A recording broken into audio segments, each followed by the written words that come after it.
Hey,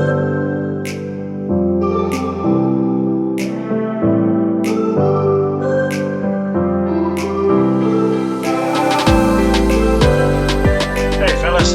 Hey there. Hey, is How this are you you? guys? This you? Yeah, that's me, mate. That's you? All right. I think that's on your Wikipedia page. I right off the bat, I want to know this Greg Capullo story because a while ago you had shown the picture on Twitter, Yeah. and were you living in the States at that time, or did you travel overseas to it? Give us the background, how you came to New York Comic Con that year, how Greg inspired you, and so forth, please. I suppose that takes it right back to the start of the comics, Brian. When moved to the States, and let me think what year it was. It was 2008, I think. I moved to the States. Let me get that right. Was it? Yeah, it was in and around there. And I didn't even know. I knew people drew comics, right, but didn't know comics was like an actual job. Growing up in Ireland, it was like we read them and seen them and stuff, but I didn't know it was like a career, as in you could fully, like Greg Capullo, you could have a career like Greg Capullo, right? So I went to a Barnes and Noble, and I seen like the graphic. I always kind of say the story. I seen the graphic novel section. It was like the heavens opened and God like showed me these comics, right? And I was like, oh, you can make a job out of this. So from there, I met a guy named Will Sliney. I'm sure you guys know Will. You'd know his work. He drew Spider-Man 2099 for like a decade. He's an Irish guy. I came back that year and met him, and he kind of said basically you can be a comic book artist if you're willing to work hard enough. So from there, one of the first when I moved back to America, the New 52 was coming out. So Batman was my favorite character. New 52 was obviously Scott and Greg were doing that book, so it was like a perfect kind of match for me to see Greg's work. And then from there, I obviously went back to Spawn, and I've kind of everything he's ever done, I've pretty much got, you know. But I went to New York Comic Con in 20. I'm not sure the date now. I think it was 2014. I think it was, if I remember rightly. But I lived in upstate New York in Rochester, and I seen the Comic Con was in the Javits Center. So I was like, oh, I'm going. Kind of, it was simple as that, you know. But I was like, oh, I get to see. It was at that time I was like, I played against like some decently famous footballers and stuff, and now and then when I was at that stage crossing, I was a comic book artist with the superstars. So I was like, I could see Greg Capullo and Kevin Smith was going to be there, and I was like, oh, this is so cool. So I just went down, and it was so funny. It was like I didn't even mean to meet Greg. I would have went up to his table, but I was terrified. And it was funny. Kevin Smith was actually interviewing Greg in the lobby of the Javits Center. And as he was leaving, I just snuck up to him. I was like, Greg, can I get a quick picture? It was simple as I was too terrified to say it now. So I'm a massive fan. Can I get a picture? And from there, yeah, I got a picture. And he was so unbelievably nice. But Greg's like kind of like, he's working class, right? He's kind of like every person in Ireland, the background I grew up with. He was so cool, so nice. There was no airs and graces about him. He was just the nicest, soundest, like sweetest fella ever. And I was like, that's it. He's like, from now on, he's like my North Star, you know. That's like in attitude on and off the board. He was kind of like what I tried to emulate. And the way he kind of, I read I actually listened to the Kevin Smith interview, the Fat Man on Batman, and he said he works 12 to 16 hours a day, and literally that was ingrained into my brain. So I was like, from that moment, I was like, right, it's got to be 12 to 16 hours a day, every day. If Greg does it, he's done it for 30 years. I haven't even broke in, so it's got to be that for me as well. So that's the long story of the first photo with Greg Capullo at New York Comic Con. Cool. Wow, interesting. You know, when So he talks about him, makes me think of Brad Anderson, you know, because Oh Brad's yeah, a really easygoing, nice guy.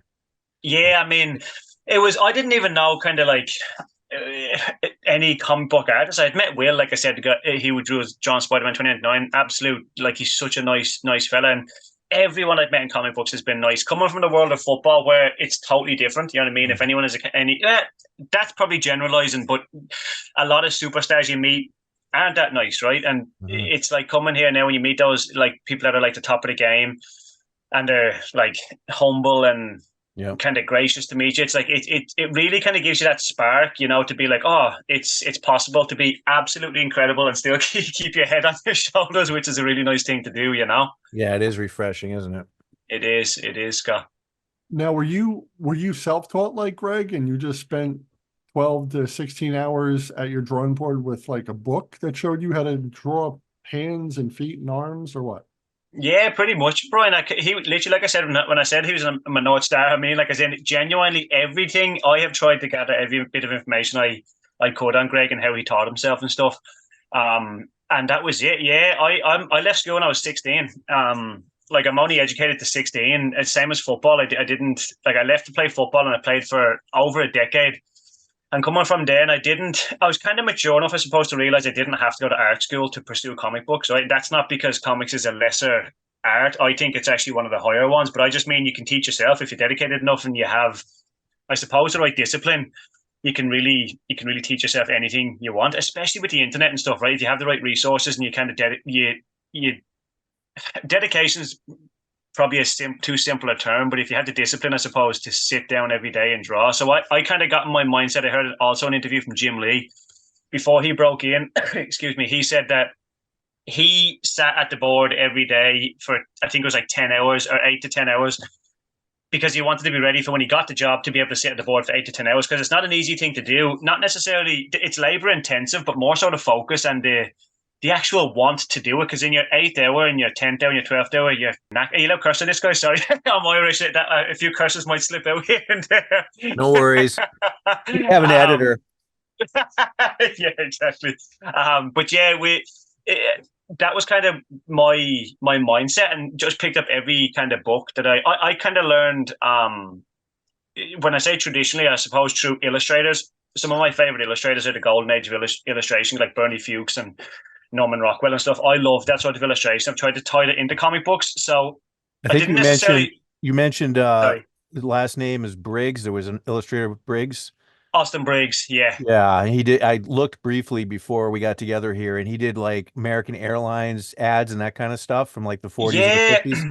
and that stuff fascinates me, Scott. You know, like even Mad Men, the way when you watch the Mad Men show, like it was all hand drawn illustrations that was supposed to entice people to buy things, and I loved it. There's a real natural, fluid motion to the gestures that those guys drew, and that's what really kind of I love about comic books is figure drawn and people who could, like David Mazzucchelli, who's amazing, John Buscema, the kind of natural force they can get in a body, but not so much even trying to punch. And that's why, again, I love Greg. John, if you trace it back, Greg loves John Buscema, kind of studied from him. Mm-hmm. It's more so just like Lee Weeks. Take Lee Weeks, he's one of the best ever. So two people just talking. If you tilt their head a certain way, it just adds so much more. And that's, although the big, powerful stuff is amazing, it's the little tiny details that I love in comic books, and learning from the golden age of illustrators. They brought out a course called the Famous Artist course, and I kind of done that back to front, front to back, and that's kind of how I learned that stuff. So it's those little things, like you see Alex Toth as well, although people don't think he's as detailed as he could be. I love that sort of style, you know. Mm-hmm. Wow, interesting. Well, the picture that really turned me on to you was the black and white, but this is the color of this image. Yeah. That was that was absolutely amazing. Now, when you drew that, did you use like a ruler to get every building straight in the right perspective? Like, how long did that take you? You remember? It took me. Do you know what, Brian? That was before these really heavy deadlines for interiors came along. So I think I had almost a week for that cover. It was quite generous the time I had for that. And I adore architecture. Like it's kind of something that I really love delving into. It's almost like a little bit where I can switch my brain off a little bit and just have fun with details. Like where figures are so intense, you have to have everything kind of nailed on with gestures and expressions and proportions and stuff, you know. Buildings, I love building a world around a character as well. Although I love character artists, like I just said, I love kind of the whole world of, say, an illustration like Mad Men, where they're trying to sell you everything. The backgrounds have to be good. The figures have to be good. The accessories like phones and chairs have to be good. So I kind of love those. Like Jose Garcia Lopez is like, he's amazing at all that stuff. You know what I mean? It's like anything that he draws looks like it should be in the scene and it's in perspective perfectly. So with that cover, Brian, I draw out my perspective on the board, so I'm a traditional artist, so I do it all on the board. I do the layout, and then I put my stuff on the board. But I do, in perspective, I would lay out, with ruler. But then in pencil, I would use a lot of rulers. But then in the inks, I try my best to go freehand. But with that cover, it's quite funny. I think in the Batman animated series, it's very it's Dark Deco. That's the kind of nickname they gave it, right? But Art Deco is really solid and firm in place. So I used more rulers in those buildings than I would have ever used because I wanted them to feel stoic and big and strong, and I wanted them to feel like in place and not have kind of these little quirks and ticks like I would put in like the recent Hulk issue I just done. So I did use rulers on that, but that's a 3-point perspective. Like it's as simple, and it's kind of people's perspective is something that people think is a magic trick. I love stuff like perspective because you can learn it, and there's only set rules. The rules will never change. It's the same as anatomy. Although anatomy, you can have your own flair and stuff on things, and the way it's foreshortened, it's different. But with perspective, it can only be one way, and if it's wrong, you're wrong. Do you know what I mean? So it's a nice way. It's almost frees your brain up to be able to have fun with it, you know? Sure. That's cool. Yeah. That makes sense. Dude, I remember seeing the black and white of that first, and it was like, wow. Yeah. Thanks, Brian. That was a dream cover, mate. Like Batman, I think you guys doing the Batman podcast, he's been my dream character. So when I got, like, since I was a kid, when I got that call up, it was like I couldn't even almost think about it, guys. It was like if I had sat down and thought I'm drawing Batman, I would have not got out of my bed. Being too terrified to draw. So I just had to put that aside and try to do the best I could. That's super cool. Now, did you read comics throughout your childhood or what? No, it was more, it's weird, Scott. I used to, are you familiar with the Dino, or the Beano and the Dandy, the European I'm not comics? familiar, but I know what they are. I looked at them prior to this interview. Yeah, so Frank Whiteley, he designed his Superman after Desperate Dan, which is a big character over here in a comic book. So you can kind of see his influences throughout that, It's real cartoony. I used to just sit down and draw those comic books day in, day out. Like when I wasn't playing football, I used to do that. Not necessarily American comic books. It was hard to get them. Scott, if you come over here, you couldn't really get your hands on them, And it's only now, like, when I see kids and it's like, oh my God, even you get these like Panini editions of like, but you have like stacks of John Romita Jr. It's like, you don't know what you're walking past. It's like, pick that up, study it, look at it, you don't know how lucky you have it. So it was only when I moved to America. Obviously, I was aware of comics and the movies. I loved the Batman '89 film and all the film. The Spider-Man, Sam Raimi's first Spider-Man, it was like hit me right at the perfect time. And it was an amazing film, which was good as well. The second one was even better, but it was like that hit me. I was like, oh, I got the bug. And when I moved to America, I remember vividly picking up Hush. And I read Hush before bed every night. And I was like, I read comics before that, but that was the first comic that I really remember reading, as in like that took a hold on me. It really like knocked me for six. It was an amazing story. Jim Lee's incredible. I was like, oh, this is exactly what I want to do. And from there, I traced back all the Neil Adams comics, the Batmans, all those. So I went back on myself then, Cool. Yeah. That Brian is a big fan of that stuff. I mean, I like it too, but he's helped. I was always more of a Marvel guy. So I didn't really read Batman until Brian and he's like, oh, you got to read this and you got to read that. And I'm like, oh, this is really good. Yeah, of course. Yeah, it's amazing. The Long Halloween, all that. Yeah, I mean, and obviously for an artist as well, I'm obviously attracted to the artwork in comic books as well. But when you get to things that mesh together, the story and the art, there's something that can't be captured in anything else, I think, it's like, it's not like films, it's not like plays, it's not like animation. There's something in there that captures when the words are put together with pictures or something, that because you have to interact with it as well, you have to kind of read the story to know the story. There's something in it that's just a beautiful thing in comic books that I don't think can be replicated. I never got into comic books to want to draw, to make movies and make a comic to do a movie. I just absolutely adore comic books, and it's as simple as that, from reading those stories. The sequential storytelling aspect. Yeah, that's it. Like when I was first breaking in, I read a book called Miller and Eisner in Conversation, and that Frank Miller was probably the artist that got me really hooked on ink and wanting to ink my own stuff. And it was like when I heard the two of them talking, I was like, oh my God, you think you know comic books, then you hear these two talk, and it's like you have no idea the nuances of every single thing that goes into a panel, and it's like when you know what that's saying? It's like the more you know, the more you realize you don't know. When I read that book, I was like, I know comics. It's easy. You just draw it, and then you listen to them. And it's like, oh my God, I've got so much ahead of me to learn. So I adore Eisner. Really cool. Like, you talk about getting like so much into a panel or onto a cover, all the little details and things, is you could just sit there and just stare at one of his covers, like one of the Spirit covers, and just be like, I think subconsciously, think about Scott. That's why I try to make all my covers have some sort of city element, or it's not just a splash page of a character. Although I love those covers and there's room for them, I think they're amazing. My preferred thing to do is to make a character in the space, and like looking back, I probably think that is because of Eisner and the way he used to like write the spirit in the buildings. It's just like, oh my god! And then his figure drawn is like his cartooning is immaculate. I try to. Although I work in ink and wash, it's some artists can make it really realistic. I try to cartoon as much as I can, and Eisner as a constant source of inspiration for me to go back to kind of look at him, Okay, cool. That's super cool, man. Now, as we understand it, something about you brought your portfolio to a show and Gail Simone saw it, and that's how you got like driven into the business. Can you take us back to that time and maybe like recall? So you're in your hotel and you get your artwork, you're real nervous, you walk into the con, and then what happens? Yeah, it's the most nerve-wracking thing ever going to Comic-Cons, Brian, with your portfolio. I played football in front of like 40,000 people, and I couldn't have cared less. It was like, yeah, it's cool. There's 11 people behind you. You can play. If you play bad, I'll blame him. It was his fault. But when you have your artwork, it's like you're showing some of your soul. It's like, Jesus, please be nice.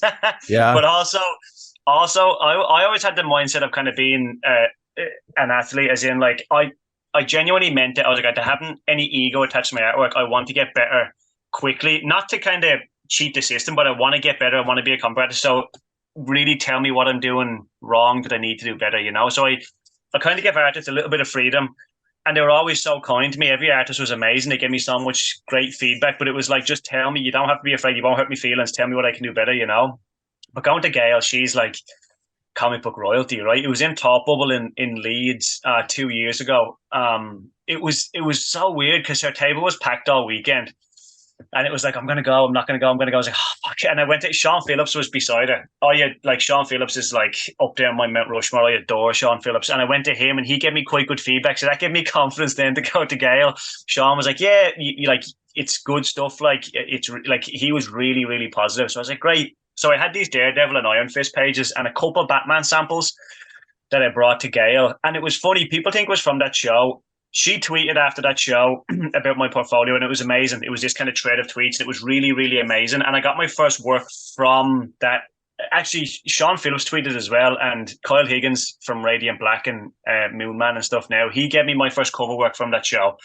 But about 2 months had passed, and nothing had happened from the tweets that Gail had sent out. And I reached out to her on Twitter and said, hi, Gail, this is Danny from Top Bubble. Would you mind taking a look at these new Batman samples I've just finished? And she sent them over. I sent them over. And she said, would you mind if I tweet them out? And I mean, Brian, when I say like I owe her me life and me next life, and when I've reincarnated me life after that as well, it's like, it's insane. She went so far above and beyond for me. It wasn't even funny. Like she wrote like a 7-8 thread tweet. Just, oh my God, saying editors hire this guy. If you don't, there's something wrong with the business. It's like, I was like, I was floored. And literally from that night, boom, boom, boom, boom, just email after email. I was like, oh my God, it was insane. You're kind of reaching it. I've been trying to get in for a decade, Brian. Well, not trying to get in. I've been trying to work professionally for a decade, but trying to get in for about 3 years, 4 years. So I had relationships with some of these editors and stuff they were chatting to anyway, but Gail's signal boost just took it into the stratosphere. And since then, I've been lucky enough to be working since Gail tweeted that out last time, That's cool. That's awesome, man. It's amazing. Yeah. A story like that's always good. Yeah, I owe her. Anytime I try and plug Gail, it's like, yeah. Someone asked me recently, it's like, how do I break into comic books? I was like, go see Gail. I was like, just go see Gail. But no, she's an absolute. And since then, we've kept in touch. She's been like an absolute diamond for me. I've asked her so many questions behind the scenes, people would never know. She's been absolutely phenomenal for me. That's cool. Yeah, that's cool. So you've done some Batman work. You did Darth Vader not too long ago, right? Is that project done? Is that one done now? Yeah, that was a black, white, and red.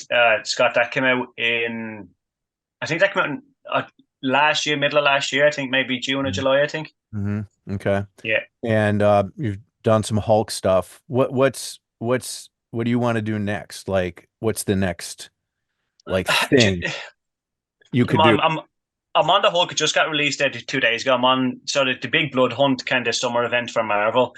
the Pepe Larraz and Jed McKay are doing it. I'm going to be doing the Hulk one shot for that. So I'm currently doing that right now. There's a pencil in my hand. I'm in the middle of getting that turned into Marvel. So to be honest, we just got to have, obviously I have like a lot of stuff I want to do in comics, but right now it's about really just kicking the door down and trying to stay in. It's almost like football is in. It's almost the easy part to get to trial and the easy part to sign, but the hard part is to stay in. So I'm super cognizant of that I want to. The second something's done, I already try to have something else lined up. It's like I don't care for time off. I understand there's mental health and things people need it, but like I just want to hammer this thing as much as I can to make sure I'm in the industry, So, but of course, I have characters I want to work on. Like with DC, I drew Lobo last year. He's like one of my all-time favorite characters, So Batman, of course, is right up there. Like I really want to draw Batman. Okay. In interior Batman covers are amazing, but I love interiors. That's kind of what I grew up loving. Covers are amazing, and I'd love to draw my own covers for my stories, but interiors are where I fell in love with comic books. So right now it's just on the Hulk, and Marvel have been amazing to me. They've been genuinely, they haven't kind of kept me off the books. Every time I've had something finished, they've come to me before it's finished and said, we want to get you on this. So it's been incredible. Right now it's just really trying to just keep on this train, Scott, as much as I can, and keep on putting out good work and trying to get better. I know that's kind of a generic, probably boring answer, but I'm just so lucky and grateful to be working in comic books. I want to keep it going. Yeah, no, that's fine. I appreciate that. That's interesting. That's cool. Do you have anything on the board that you can tease us with, or is it all hush, hush, hush? I probably can't. Let me see. I could probably pull something. Give me 1 sec, guys. Let me take my headphones out. Sure, thank you. Just picked up 60 pages of Hulk here in front of me. Oh wow! I can't show you any Blood Hunt stuff, but I'll be able to show you something that's not too spoilery. Actually, let me show you some original art, guys, from the comic just got released on Wednesday. But I'll show you that. Cool. This is the last. So this is a cool actually Hulk page. Philip writes these amazing transformation scenes. Yeah. And I don't know if you followed the story now with Nick's work and stuff, guys. Nick is like an absolute. Oh my God. Turn in a page and I see Nick's pages. I'm like, can I get my page back and I'll spend another 40 hours on it, please? It's like, I'm going to be way better. This is one of the original art pages. So it's Hulk kind of slamming. He's kind of in the middle of his transformation. Yeah. So Philip gave me, he asked me at the start of the story, what did I want to draw? And he placed the story in New Orleans because I wanted to draw New Orleans, which was, I'm trying to find one of the graveyard scenes. It's kind of cool. So I was so fortunate that kind of coming onto the book straight away that Philip wanted to give me what I wanted to draw, I'll show you the villain at the end, the last scene, if I can't find it. Oh, this is a cool kind of thing. I've put up online these kind of graveyard scenes, these kind of warm-ups that I do, these Batman graveyard warm-ups that I do, and people are like wanting to see it in the comics. So this is kind of the technique from that. So it's all just original ink and wash on the board. Oh, yeah. Oh, that's cool. That's definitely Eisner influence, big time. Yeah, definitely. It's atmosphere. Thanks, Scott. That's a big compliment. I appreciate that. It's one of those things. I love Mike Mignola as well, and he kind of had an interview before saying he loves atmosphere. And I suppose I've never resonated more with a sentence in my life. He watched old German cinema, so just watch all the shadows and all that sort of stuff. But it's like, oh my God, to see him and to hear him talk about atmosphere. If someone sees my work and they say, "Oh, I can feel the atmosphere," I could sense being there. That's like my job done. I think that is like just the coolest thing ever for someone to say, I'll show you one more piece, and then this is just the villain that we kind of revealed for the last issue. Her name's Frozen Charlotte. So she's like this kind of old lady that seems like she's in need at the start of the comic book, but then at the end she rips someone's head off. Wow. as you do in horror books. But that's some of your Bernie Wrightson coming out. Yeah, Scott, we could talk about Bernie Wrightson for 4 hours, mate. He, out of everyone, I know I've mentioned a lot of artists tonight, but it's that kind of, you're kind of getting a sense of who I like now. It's like the horror kind of harsh shadows, drop shadows, mood, atmosphere. Bernie Wrightson, I tried to draw like him at the start. So I use ink and wash now to kind of get all my tones and values in. Because I tried to draw like Bernie Wrightson, and after 6 months, I was like, I'm going to give this up. Only Bernie Wrightson can draw like Bernie Wrightson. I'm gonna knock that on the head. I was like, I better get real here. Do you have a collection of like House of Secrets or House of Mystery? Yeah, I have. Do you know what I collected? The first book I got his was the collection of the creepy Bernie Wrightson creepy stuff, and like literally in my last studio when I actually lived in America, I like to put all these kind of like mood boards around the studio. when I'm working, and I had literally just writing, and it was in part, it was weird because I came in, it was in part absolutely inspirational and in part absolutely detrimental, because it was like, you're never going to be him, quit. And then the other part, he was like, just keep going, you can get close to him, because he's so good. But I adore writing. You like him yourself, Scott? Yeah. Yeah, some of the first books that when I was like 4 years old, my father started buying me comic books, and of all of the stuff that he would bring home early on, like the very first comic I ever got was a House of Mystery or House of Secrets, and it just always loved those, because I was just, like I said, I was literally 4. It's kind of bizarre. Brian knows that story, but it's like the cover. I don't know who did that one particular cover, and I don't remember which issue number it is off the top of my head, but there's like these little girl and little boy had gotten lost in the woods, and they're like in this swamp. They're in this swamp, and this tree is alive, and it's got this face. And it's like trying to drown them in the swamp. Kind of I brought this home for you, little Scotty. That's amazing. That's like, but when you see the way you're kind of describing that, like, you can't help but get animated when you see that sort of artwork. It's like writing kind of brings it out in people. It's like, oh my God, his Swamp Thing. When I seen his Swamp Thing, it was like, Swamp Thing's one of my favorite characters. Like I said, I love all those kind of, like, the Universal monsters is what I absolutely adore. The atmosphere, the kind of mist and fog and mood. So anything swampy, I adore. When I seen his Swamp Thing stuff, it was like, oh my God. And black and white, he's one of the very few artists in the world where his work looks better maybe in black and white than it does colored. Although his colored stuff is stunning, I just think his black and white stuff has this kind of atmosphere and quality to it that it's that old horror vibe that's not cliche. It actually is quite scary to look at if you kind of delve deep into it, I think and I'm looking at it. I was hoping that I had a issue of Creepy that had Wrights and work in it, and I had just bought about 20 copies of early Creepy stuff. It predates his stuff. His first issue in Creepy was number 62 in like May or June of 74. And the latest one that I just picked up in Boston this past week is 61. So this one didn't have Wrights in yet. But I think if you draw with knowing that it's going to stay black and white, it's gonna. I love Corbin. I just got Corbin's Den. Actually, I just got it in recently. The new Masterpiece Collected Edition. It's incredible. Who was that cover, Scott? It looks like Jeffrey Catherine Jones. Is that a Jeff Jones cover? No. Let's see. Interior production cover is San Julian. Oh, San Julian's incredible. I actually just recently found out about San Julian. I think it was Richard Friend on one of his YouTube channels mentioned it, and I was like, oh my God, how is this guy? And it's almost like you realize, like, oh, you're an amateur. You don't even know who San Julian is. When you see his stuff, it's like, oh my God, come on, it's incredible. That's amazing. I don't know his. I just started kind of getting some of these earlier issues of Creepy and Eerie, and so I'm still kind of learning. Wow. I think San Julian, if I'm not mistaken, I think he does loads of Vampirella covers. If that's the guy I'm thinking of, his Vampirellas is stunning. That would make sense because there were more in magazines, right? So yeah, it's actually, speaking about color in black and white, actually, Scott, something I had to get used to, seeing me work colored in comic books. It was hard at the start because a lot of the wash tends to get lost. So my work actually looks, although I think it's, detail is something I don't really care about. It's like superfluous. It's more so how we feel. If someone packs it with detail, that's no problem. But then you get Alex Toth, who tells the same story with no detail. So I try to kind of find a nice balance of that because I enjoy putting detail in. But when I see me work colored, it was like, oh my God, doesn't look like my work. There was stuff that in the washes, it gave the tonal value and stuff. But when it was colored, almost everything flattened together. And it was something I struggled with massively, at the start, to see my work colored. Yeah. So do you still have that kind of like reaction even now, or are you kind of used to it? I've almost tried to adapt my work a little bit. Scott, I'm just going to plug in my sorry. I was going to say, have you altered your work because of now being visualizing it that it's going to be colored?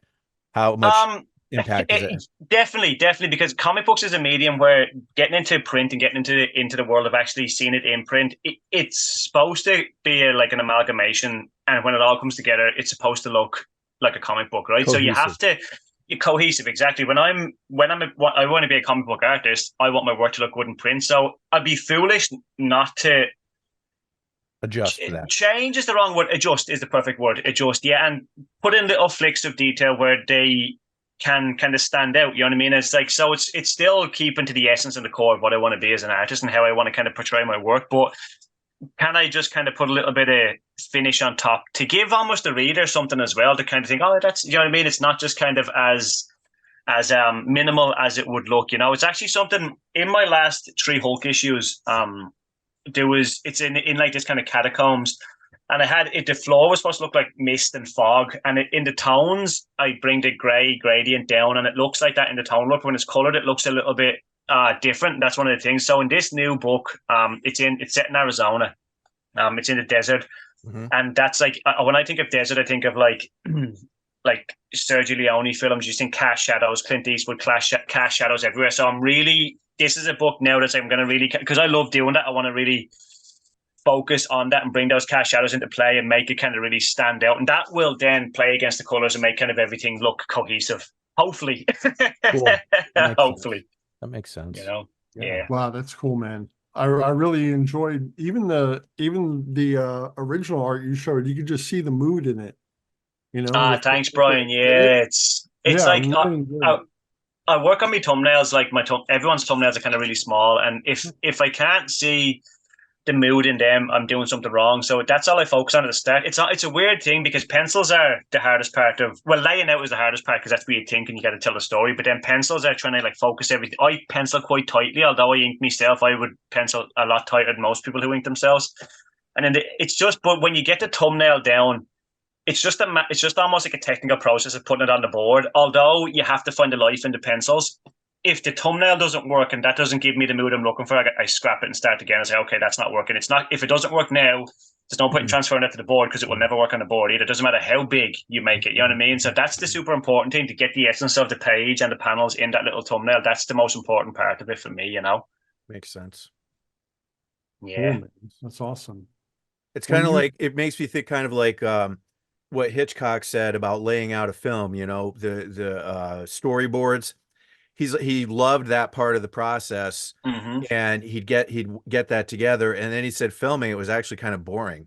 Yeah, and I feel like that's people that are master. Scott, I think Ridley Scott, I don't know if Ridley Scott says the same thing, but he can draw as well. Ridley Scott, I think, was a concept artist at one stage, and he can actually draw. So he does a storyboard, you know, and then it's just like you said, it's a technical matter of putting that to the film. It's like when he is done with those storyboards, it's like his job is done. He's like, I know this film will be good because it's in storyboards. It can't go wrong. And then it's just the technical aspect of, now I suppose you got to find the joy in working with actors and letting them kind of riff and stuff as well. But you're dead right. I've seen that Hitchcock quote before, and it's like, I can totally understand it. You know, it really, really hits home sometimes. Well, what you were saying about the thumbnail, you know, it either works or it doesn't work. You know, transferring a poorly, you know, something that's not great on the paper or in the thumbnail or in the storyboard. Why is putting it on film going to turn it into something great?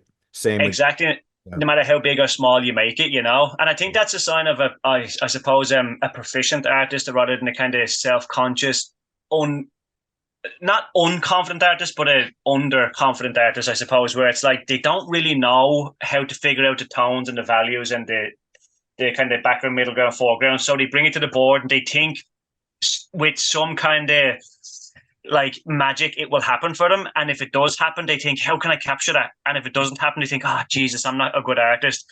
But when you get kind of professional and proficient, you know that's where the work is, and you know it will just transfer to the board and that's where it will work, you know. That's kind of just comes with confidence, I suppose, as well. Yeah, I spent about a decade or so doing fine art photography, and I got to the point where I could just take a picture and I'm like, yep, that's it.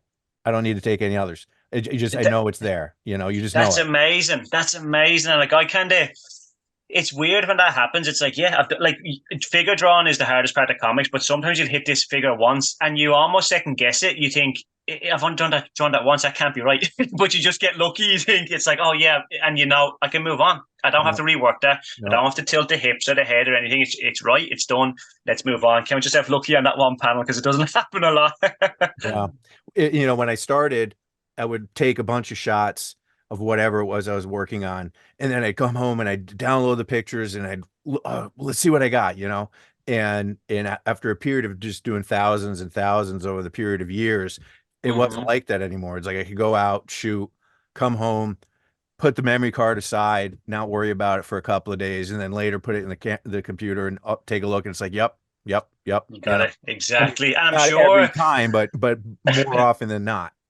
was it the same for you? Do you know when you load your memory card in and you have like, you would have what would be like 50 grid, like the little pictures in the grid? That's like thumbnails. I'm sure you can see from those pictures laid out in the 50, that one works, that one doesn't, that one works because of the composition and the color and stuff. Yeah. Almost in the picture that's still that small, you know. It's the same as story, but I'm sure that worked for you the same, did it? Yeah, I would say that would be true. Yep. Yep. Yeah, it's fascinating. It's fascinating. It's nice when you get proficient enough at something that you know when it's working and when it's not, as opposed to like, is it working? I'm not sure.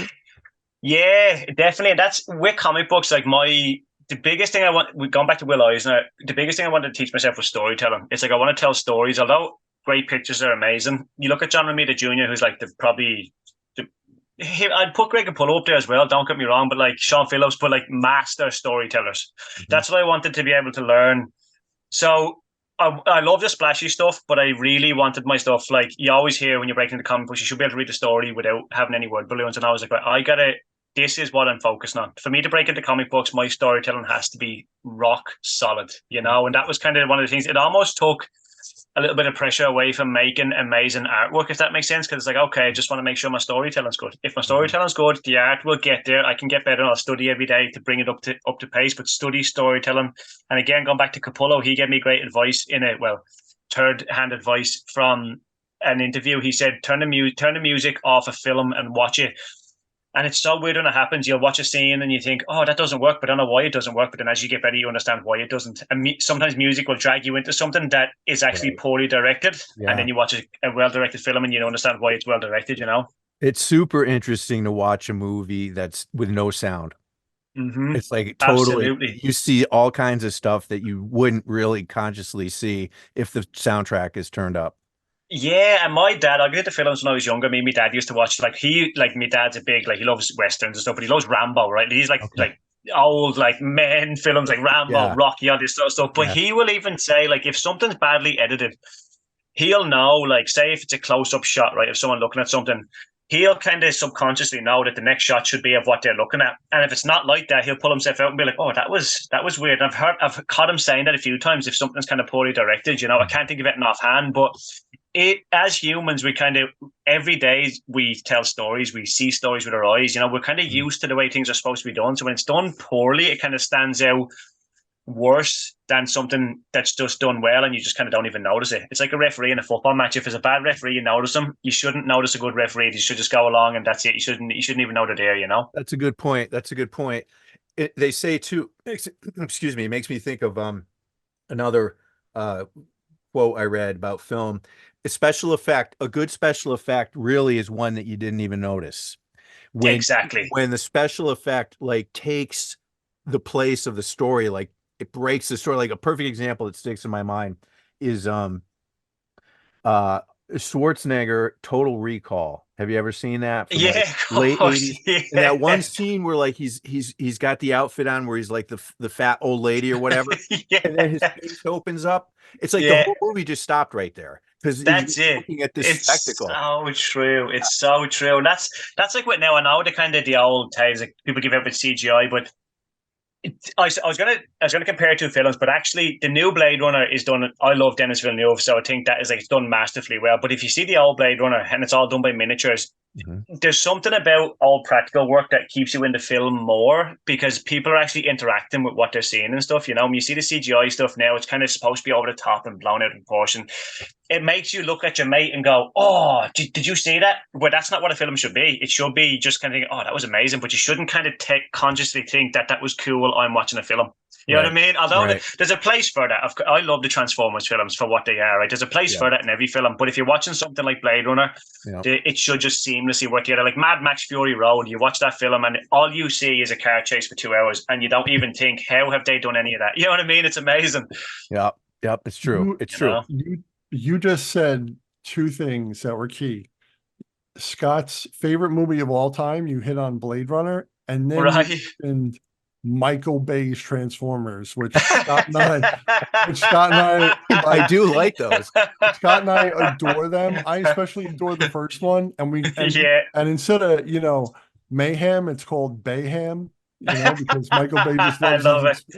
it. I love it. You actually you just like keyed in on everything going on here, man. Dude, I love it. I love it. But that's a summer blockbuster. Like I love those as well. Like I'm not going to the cinema every time to be like moved and to be have me soul searched. I want to just eat a popcorn and watch a cool film as well. Do you know what I mean? Sure. Here's a good recommend for you if you've never seen it. Are you a fan of Vincent Price at all? Yeah, Have absolutely. Have you seen the Dr. Phibes movies? No, I'm gonna write that down. So Scott. the first one is the Abominable Dr. Phibes, Phibes.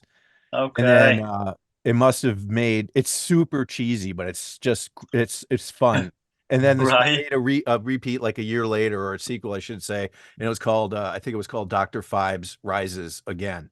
They're on Amazing. YouTube for free, and they're just I love that. so awful that they're just great. But I love those type of films as well. Do you know, like B horror films? Like I love like that sort of stuff as well, where it's like old Hammer films and stuff. Yes. You see, like, oh my god, that is like that brings me back to being kind of young again, where you're out with your mates thinking, can we make something that looks terrible but it's amazing? We love it. Do you know what I mean? Not that they all look terrible. I just mean I love that. I love slasher films, but this goes back to atmosphere stuff. I love slasher films for how they make me feel. Where you go to like you see like a lake, right? Like you see Jason, or sorry, Freddy or Jason in the lake. You think, oh my god, the mist is there. Like the old Halloween is like one of my favorite films ever, and I love the whole story behind it, how quickly it was made, the budget and stuff as well. But it's like there's those notes on a keyboard, and he's standing behind a ditch, and it took 10 seconds to film, and it took £10 to make, right? And it's like that is the coolest thing ever. It's like, but it makes you feel this certain way, and it's kind of low budget, but that's the craft, the master of the craft, which like John Carpenter, just like this is what I want, this is how I want to make it. There's something really charming for this old kind of, not that Halloween's a B movie, but those type of B movies that I just absolutely adore. Yeah, it probably is. It probably is. I mean, it's considered to be a classic now, but it still was a B movie. And like you say, I think it was made for like, I was reading about it recently, how much it was. It made like 100 times more at the box office than what it cost to yeah, make. man. And it's still going now. The franchise is still, whether you like it or hate it, it's still going today, But there's something about it which when you were kind of growing up, I had most of my mates played football, right? So I had to kind of, it's not like it is now. I had to kind of hide me comics and me drawings in me gear bag, and I had to like just like look at them when no one was watching. But I used to like kind of make these little clay models and puppets, and I love stop motion. There's something about the B films and the practical effects that I love. It's probably why I still work traditionally, getting me hands dirty and thinking, oh, I made that. That came from me. Although there's nothing wrong with like digital artwork, I don't kind of even buy into that. Like Pepe Larraz is digital; he's incredible, right? But there's something about making it with your hands, and do you know what I think is the element that misses it, that it's missed in films now? It's actually the mistakes that make something look better. You know what I mean? When you can't tell how a practical head is going to be blown off someone's shoulders, but something might happen, you think, oh, that's the happy accident that we're missing. And that's what I don't think kind of 3D art and effects and CGI kind of can give us. It's the happy accidents. The Bob Ross, isn't it? It's happy accidents. There you go. Yeah, that's true, right? If everything's planned out and modeled out and it's all like pre-visualized, and then how are you going to get the mistakes really? Or if you get the mistake, you're gonna oh well, that didn't remove that. And that's it. And it's like whenever it looks kind of too, it's the uncanny valley. If it looks too clean, it looks a bit creepy and weird. It's like me when I kind of like use spatter, like ink spatter on a toothbrush, and I can control it to a certain extent, and you can control it really, really well. But there's going to be that one element that flicks off, but you think, oh, that looks better. I hadn't even planned for that. It looks cooler. There's something from the hand that makes that look better. You know what I mean? It's like this, and I kind of will never lose that. Although I work longer than I probably should if I went digital. There's just something about digital that I can't. It's the weirdest thing. I have a tablet and I color digitally, but it's the literally, I don't even know how much of a gap it is between the pen, the screen, and the page. It's not hitting it. It's not actually like receiving the pen. There's that tiny gap, and I just it freaks me out. It's the wrong word, but it's like I don't feel like I'm making this, no matter how much my hand is making that movement. I don't feel like I've made it, and it's kind of. It probably sounds a little artsy-fartsy and a little too romantic, but I just kind of love the feeling of pencil and here and even graphite on paper, Mm-hmm. I appreciate that, process man. is important. You know, I mean, it's part of it, right?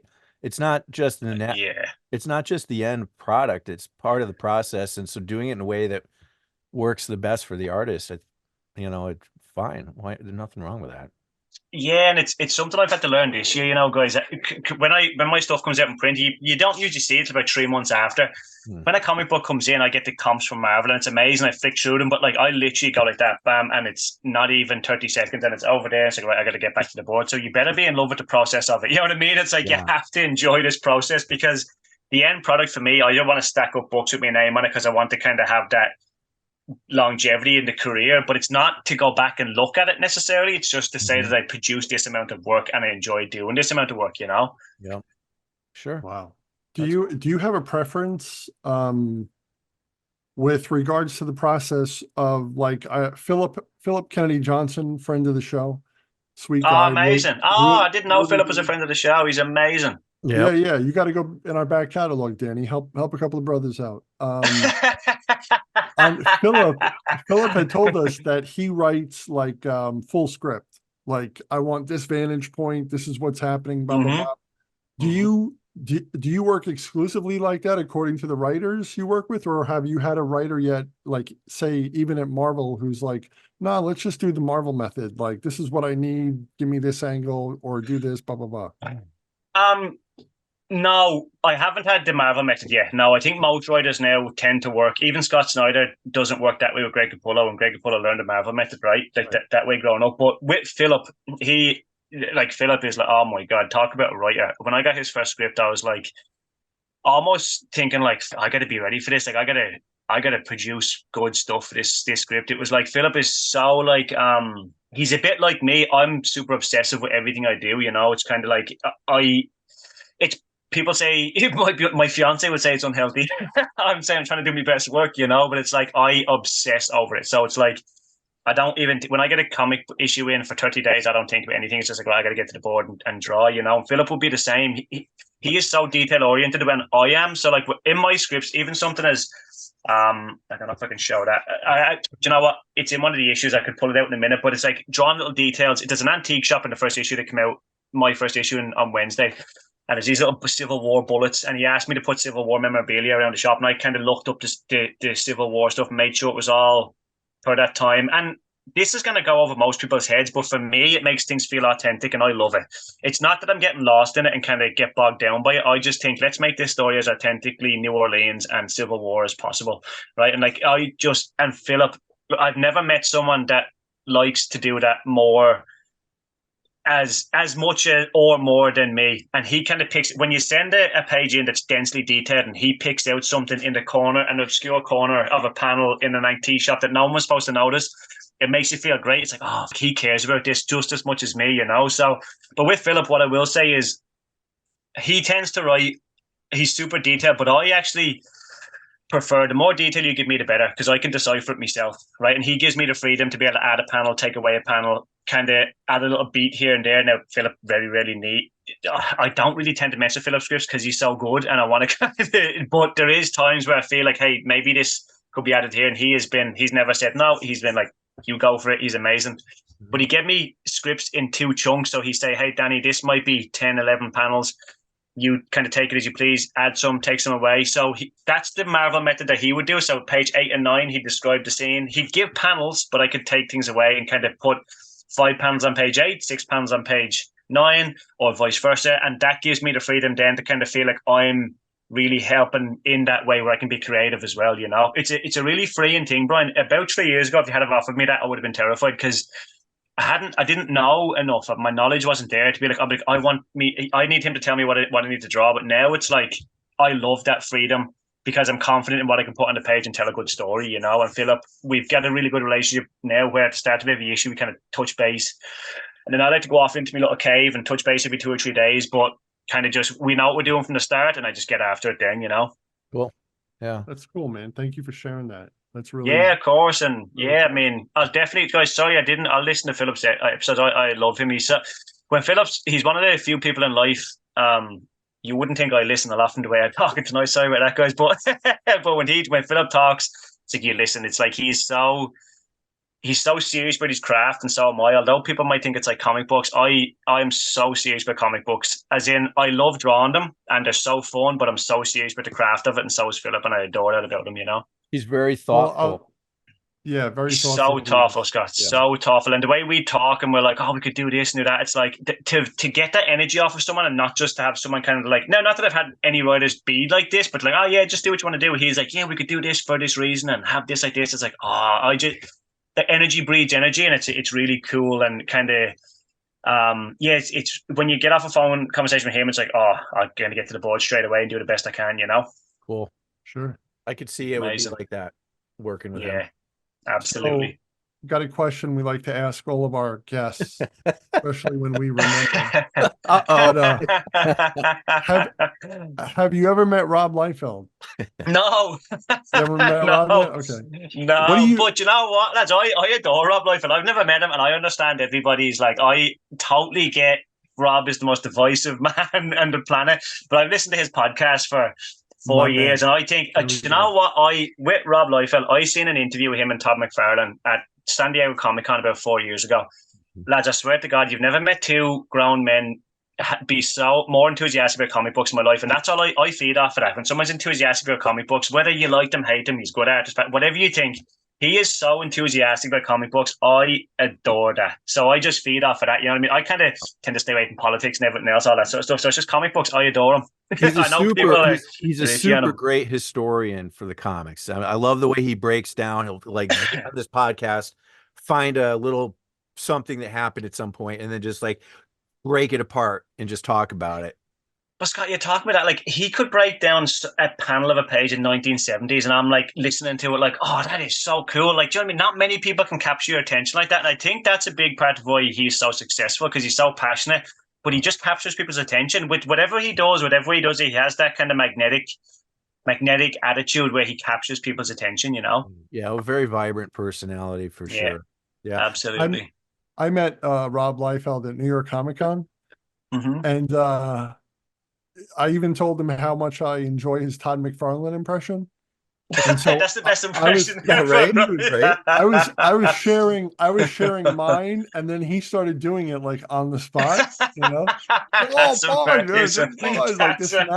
Oh man, I love it. I love it. I probably didn't speak about that group of artists enough. The Image crowd, like, oh my God, I've watched two documentaries. Well, The Devil in the Details is Todd McFarlane's one.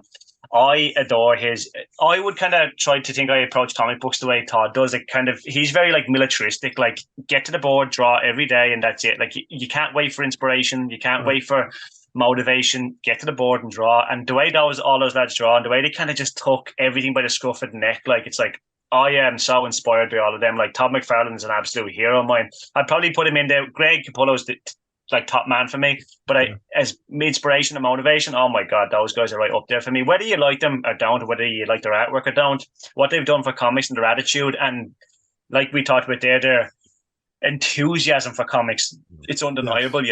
Yeah, totally. Yeah, whenever like I did not know about John Byrne's Man of Steel, right? And, like the circumstances for it. And like how revolutionary it was for the time. But I swear, over the past 4 years, after listening to Rob talk about it, I bought all 4 of the omnibuses just because Rob talked about them. Yeah, that's it, man. The amount of times I've got off a podcast and been like, "Oh shit, I gotta get straight on Amazon and go to a bookstore and find it." You feel like a more of a comic historian yourself after listening to it. And I gotta like, I'm like, I didn't think about that. You got to do your own research then. But I think, I know what I'm talking about. Rob told me. Yeah. As he says, he brings home the receipts. Yeah, exactly.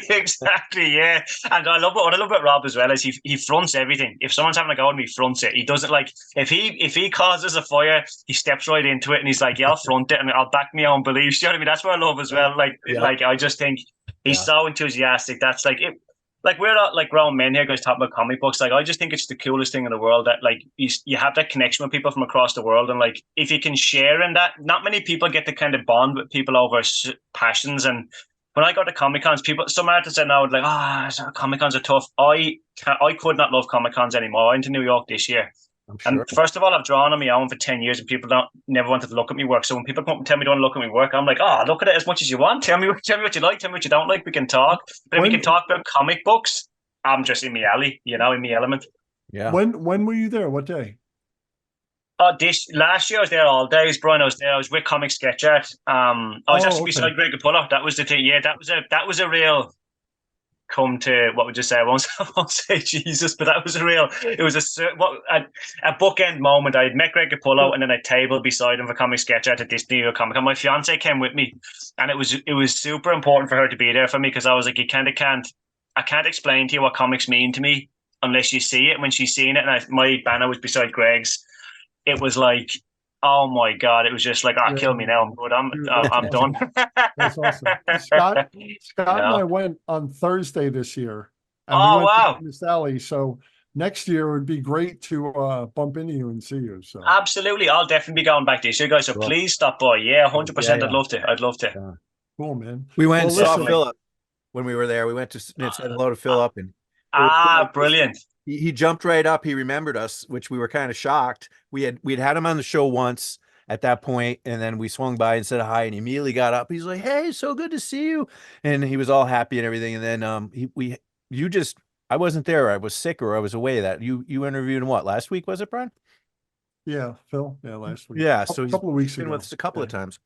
Don't worry, I'll send you the link. It's cool. Yeah, do, Brian. I'd love to, mate. I'd love to. But Philip's like, he's not just because he's an army guy, right? But not just that, he's just a good fella. Like, when the second I met him, it was like, you're intimidated. Philip's a massive writer, right? And like, I'm only new in the industry, so I was super intimidated meeting him. But then he put me at ease. But it's almost like you can it doesn't even just be put at ease because of Philip. It's put at ease because of your passion and how much you both love comic books. And it's almost like that instant connection. But he just makes you feel.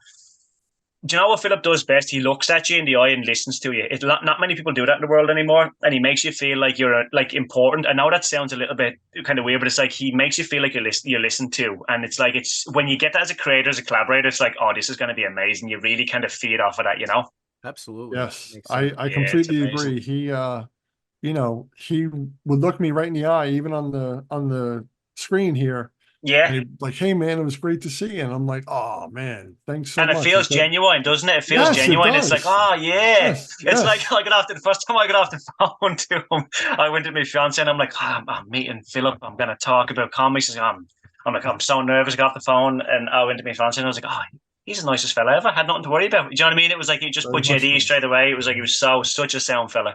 Yeah, yes, that's cool. And an amazing writer. Right. Above all else, he's an amazing writer. I always kind of say that it's like, above all else, to be a good human is most important, but it doesn't hurt if you're as good a writer as Philip is. Yes. Amen, buddy. Well, listen, our hour is just about up. Is there anything you wanna show before you jump off, or? No, I can't show it, guys. But I do have the only thing that's coming out for me now. I have a Star Wars cover that came out.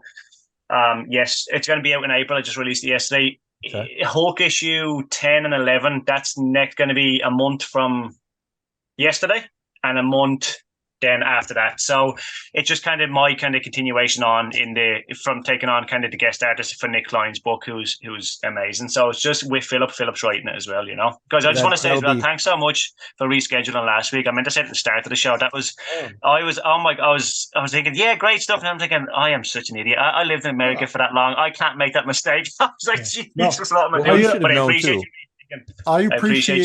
I appreciate you being flexible today, because last night I told Scott, I'm like, oh, I forgot I have this thing at 2:00 that'll end at 2:00. So I was able to get home. Guys, listen, I'm delighted to be jumping on. Thanks so much. Listen, Brian, you were the way you kind of asked me, you were so polite. I'm happy. Anytime you want to jump on, guys, I'll be delighted to jump on.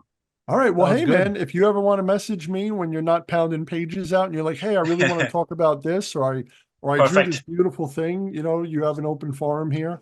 And that's amazing, guys. Yeah, you're a pleasure to talk to, as much as to message on X, buddy. I really appreciate it. Thanks so much. No, guys, I appreciate anyone giving me time for my artwork. I mean, it's kind of surreal to me. So I love chatting art, as we've had a great chat tonight. I really appreciate it, guys.